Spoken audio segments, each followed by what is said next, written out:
Satreskrim Polres Bogor ringkus 6 orang pelaku pemalsuan sertifikat tanah, percepatan pendaftaran tanah sistematis lengkap, PTSL, di wilayah Kabupaten Bogor. Berawal dari adanya pengaduan masyarakat, terkait SHM nomor 7988 yang mengaku tanahnya di wilayah Sukahati, Cibinong, Bogor diduga bermasalah. Warga pemohon yang kesulitan, lalu mencoba memakai jasa calo dan ternyata berhasil dengan kompensasi harus membayar Rp25 juta hingga Rp70 juta. Dalam proses tersebut, pemohon bayar di depan Rp10 juta dan setelah sertifikat jadi, mafia tanah ini meminta sisanya. Saat penyerahan sisa ini, tim melakukan penangkapan. Tim Satreskrim Polres Bogor yang langsung dipimpin Kasatreskrim Polres Bogor, AKP Siswo DC Tarigan menangkap 6 orang yang diduga sebagai pelaku mafia tanah. Keenam orang ini merupakan pelaku yang memiliki peran menerbitkan berkas-berkas palsu, serta calo yang mengurus penerbitan sertifikat PTSL tersebut, jelas Siswo, Senin, 1 Agustus 2022. Siswo menambahkan, 6 pelaku mafia tanah yang diringkus masing-masing dengan inisial MT alias KM, 30 tahun, SP alias BK, 31 tahun, AR, 28 tahun, AG, 23 tahun, RGT, 25 tahun, dan DK, 49 tahun. Di antara para pelaku ini, 1 orang di antaranya adalah oknum pegawai Badan Pertanahan Nasional, BPN, atas nama DK yang mampu masuk ke sistem database BPN, jelasnya. Modus para mafia tanah ini katanya, yakni merekayasa atau merubah isi sertifikat program PTSL tahun 2017-2018 dengan menghapus data awal yang ada di sertifikat dengan cairan Baiklin. Kemudian diganti dengan mencetak ulang isi sertifikat dengan memasukkan ke dalam akun komputerisasi kegiatan pertanahan, KKP.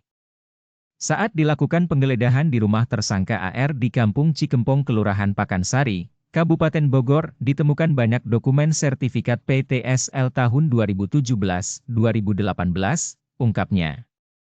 Pada penangkapan ini, selain 6 pelaku, penyidik juga menyita barang bukti berupa 1 SHM nomor 7988, 25 buku tanah dan warkah yang sedang dalam proses pelaku AR, uang tunai Rp10 juta, 1 laptop merek Asus, 1 printer merek Epson, 1 botol cairan Baiklin, 1 alat pengering rambut merek Miyako, 2 laptop merek Zaires, 9 HP berbagai merek, 28 berkas bidang tanah, 2 berkas akta jual beli, 105 berkas warkah PTSL tahun 2017, 40 belangko sertifikat rusak, 15 berkas sertifikat yang berkasnya sedang dilengkapi dan 1 berkas yang sedang direvisi.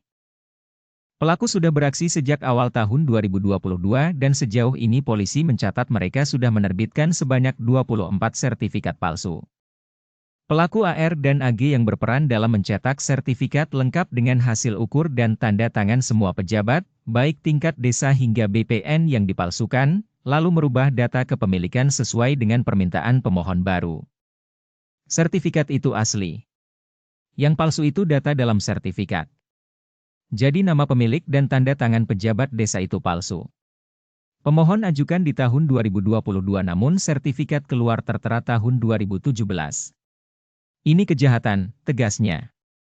Menurut AKBP Iman Imanuddin, sertifikat bisa keluar dengan nama pemohon baru lengkap dengan titik koordinatnya, dikarenakan adanya peran DK, selaku orang dalam BPN. 1 orang ASN sudah ditetapkan sebagai tersangka. Kelompok mafia tanah ini dapat mengakses situs BPN karena peran DK. Modusnya pakai sertifikat yang ada lalu hapus data awal nama pemilik dan masukin data baru pemohon, ujar AKBP Iman. Sementara, Kepala BPN Kabupaten Bogor, Yan Septedias menambahkan, dirinya sangat berterima kasih kepada Polres Bogor yang telah mengungkap praktek mafia tanah tersebut. Dijelaskan, para pelaku bisa masuk ke dalam sistem BPN karena adanya peran DK.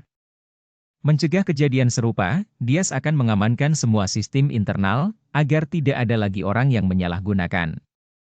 Lewat penangkapan ini, saya akan amankan semua akun internal dan melakukan pantauan secara intensif. DK, pegawai BPN yang ditangkap menjabat sebagai Ketua Panitia Adjudikasi PTSL, tegasnya. Saat ditanya ratusan sertifikat yang diamankan Polres Bogor semuanya terbit tahun 2017, Walau pemohon mengajukan di tahun 2022, Dias menegaskan, kejahatan tidak ada yang sempurna. Dari Kabupaten Bogor, Ayub, Kata Fakta Channel mengabarkan.